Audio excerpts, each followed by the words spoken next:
Voilà, ben, la charpente est en chêne. Et vous pouvez constater que l'entrée en bas, l'entrée c'est la grande pièce horizontale, est faite en 2 fois. Alors elle est faite en 2 fois parce qu'on était en concurrence avec Notre-Dame de Paris. Et vous aviez des émissaires qui passaient dans les campagnes pour rechercher les arbres les plus grands et les plus gros. Donc on est mal tombé. Non, il a fallu qu'on se débrouille avec le bois qui restait, entre guillemets. Et on a proposé à l'architecte en chef des monuments historiques de faire l'entrée en 2 fois avec un trait de Jupiter à double clé. Et l'étrier que vous voyez là-haut, enfin vous le verrez sur les photos, hein, c'est plus détaillé, est le seul élément métallique de la charpente. Tout le reste, il n'y a pas un boulon, il n'y a que des chevilles et des tenons.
Un demi-entrée, une demi-poutre, pèse 1 tonne. La section, c'est 50 cm par 35 cm, c'est-à-dire, grosso modo, pour vous donner un ordre d'idée, c'est le volume d'une chaise. Toutes les sections sont énormes, hein, vous avez 20-30 l'arbalétrier, 20-25 les contrefiches. Alors ça ne se voit pas parce qu'avec la perspective, ça paraît tout petit. Mais vous avez dehors quelques sections de bois qui sont en attente d'être posées, puisque lorsqu'on démontera la grue, il faudra finir la charpente. C'est des sections assez énormes. Ça représente 60 mètres cubes de bois, c'est-à-dire 30 semi-remorques, 60 tonnes de bois, là-haut. Et ce bois vient du Massif central, hein, c'est des bois locaux, hein, ça ne vient pas de très loin. Alors, toujours pareil, réservant le beau bois à Notre-Dame de Paris, vous pouvez constater que certains bois ont quelques défauts, ont un peu d'écorce, un peu d'aubier, mais bon, là on a été obligé, l'architecte en chef a été obligé de l'accepter, puisque à l'époque, les meilleurs bois ont été réservés.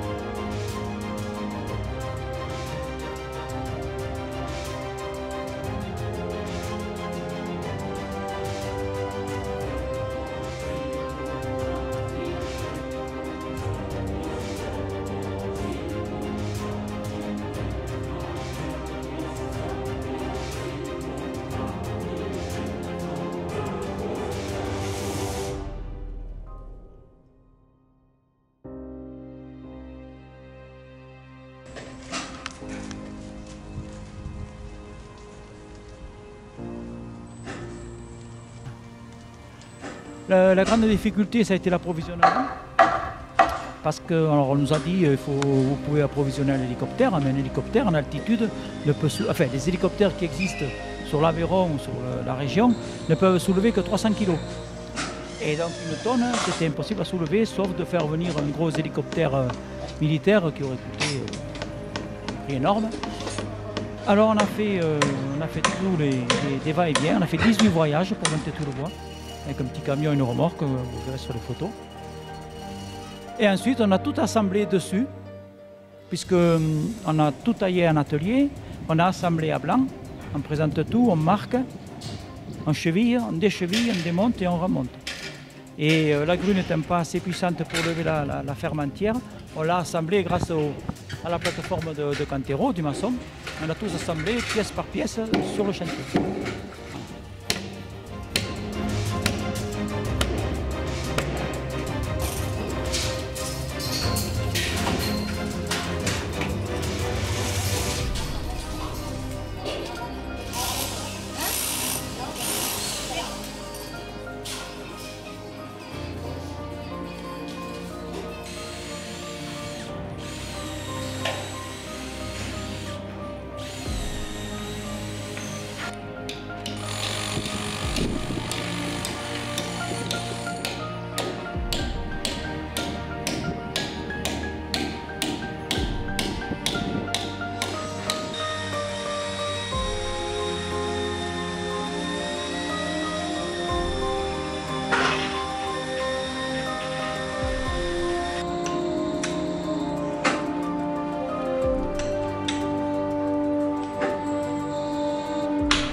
Toutes les pièces sont repérées, vous verrez pareil le marquage de charpente qui est derrière, qui est un petit peu codé, c'est normal, c'est comme une recette de cuisine, hein. C'est très bon, mais on ne sait pas tout à fait ce qu'il y a à l'intérieur.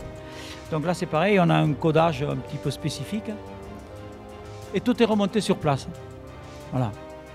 La charpente va supporter toute l'ardoise du collègue Bariat, qui vous dira le poids qu'il y aura dessus, à peu près.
Bon, nous, on nous demande une garantie de 10 ans. On suppose que ça durera plus longtemps. Hein. Bon, je pense que dans 200 ou 300 ans, elle sera toujours là.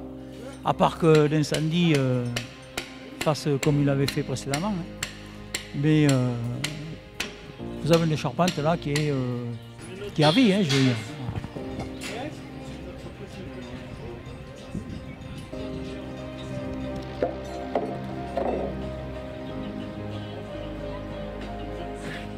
C'est du bois, c'est-à-dire qu'on avait fait scier le bois il y a plus d'1 an pour qu'il se réessuie. Parce qu'une poutre de 35 cm par 50, ça met 50 ans pour sécher. Puisque le séchage du bois, c'est 1 cm par an.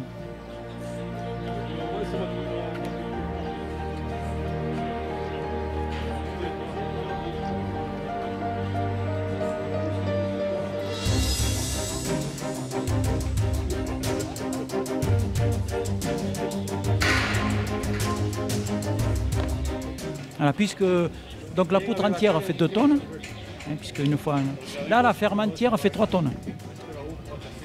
Donc rien que la poutre aurait fait 2 tonnes, et pour passer au-dessus du mur et avec l'encombrement, je pense qu'on n'aurait pas pu tourner. Donc dans un sens, Notre-Dame nous a rendu service. Voilà.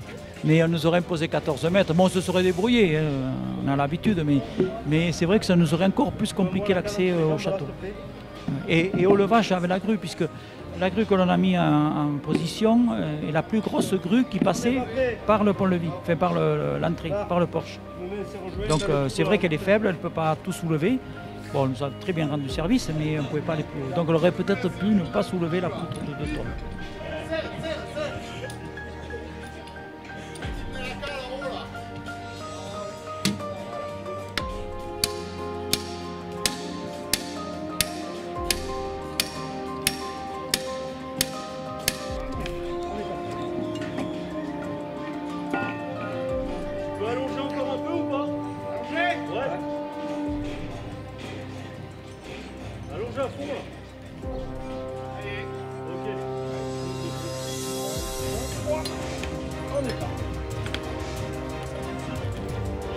Même au départ, si vous voulez, la charpente, quelqu'un avait dit qu'en bois, ce n'était pas possible.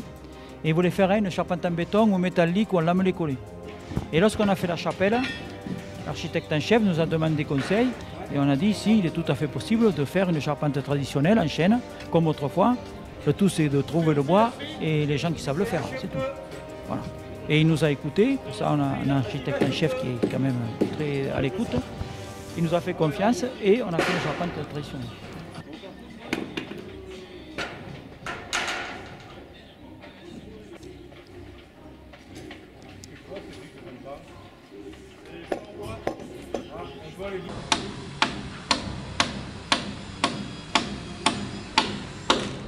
L'aubier prend la briette. L'aubier prend la briette.